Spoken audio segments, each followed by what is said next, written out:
السلام عليكم ورحمة الله وبركاته. الحمد لله اللطيف الخبير العالم بالظاهر وما يمكنه الضمير، له الخلق والأمر وهو على كل شيء قدير. وبعد، فحضرات السادة والإخوان، قد ابتدت حكمة الله في خلقه أن جعل الإنسان بيانا بطبعه إلى مخالفة الآخرين ومجالستهم والاجتماع بهم. وهذه المجالسة والمقارنة لها أثرها الواضح في فكر الإنسان ومنهجه، فإن المرء يتأثر بجليسه ويصطبر صبغته فكرا ومعتقدا وسلوكا وعملا، وقد دل على ذلك الشرع والعقل والواقع والتجربة والمشاهدة. هذا رسول الله صلى الله عليه وسلم يقول: إنما مثل الجليس الصالح وجليس السوء كحامل المسك ونافخ الكير. فحامل المسك إما أن يحذيك وإما أن تبتاع منه وإما أن تجد منه ريحا طيبة، ونافخ الكير إما أن يحرقك، إما أن يحرق ثيابك، وإما أن تجد منه ريحا منتنة، وإما أن تجد منه ريحا خبيثة. الدليل من القرآن ومن دلالة الشرع ما أخبر به سبحانه وتعالى عن القيامة، حيث أندم الظالم على صحبة من أضله. يقول تعالى: يا ويلتى ليتني لم أتخذ فلانا خليلا، لقد أضلني عن الذكر بعد إذ جاءني وكان الشيطان للإنسان خذولا. أيها المستمعون الكرام، ما أروعه من معنى وما أجمله من تسبيح تتجلى فيه البلاغة النبوية وروعة البيان، وإن من البيان لسحرا. أيها المستمعون الكرام، صورة حية صادقة للجليس، فالجليس السوء فحامل المسك، وهو الذي ترتاح إليه نفوسكم وتطمئن به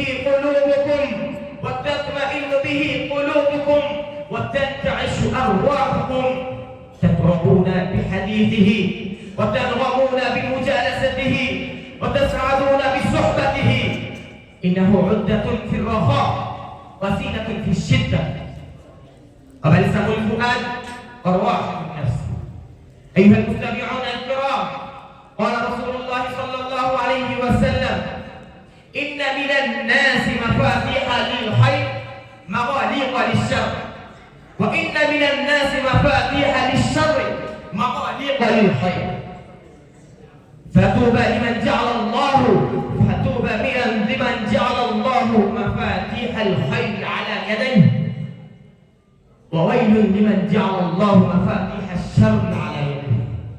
أيها المستمعون الكرام، صحبة الصالحين بلسم قلبي، إنها للنفوس أعظم رافع. صحبة الصالحين بلسم قلبي، إنها للنفوس أعظم رافع. وقد شبهه الرسول الكريم صلى الله عليه وسلم ببائع الطيب الذي ينفعكم بعطره ويأمركم بنشره. أما جليس السوء فليس هناك أبلغ من تشبيهه بالحداد الذي ينفخ بكيره، فإن المرء يتأثر بجليسه، فإن لم يحرقكم بناره أحرقكم بشراره، فصحبته هم دائم وحزن لازم. وقد سأل أحد الشعراء: ما لي أرى الشمع يغلي في معادنه من صحبة النار أم من فرقة العسل.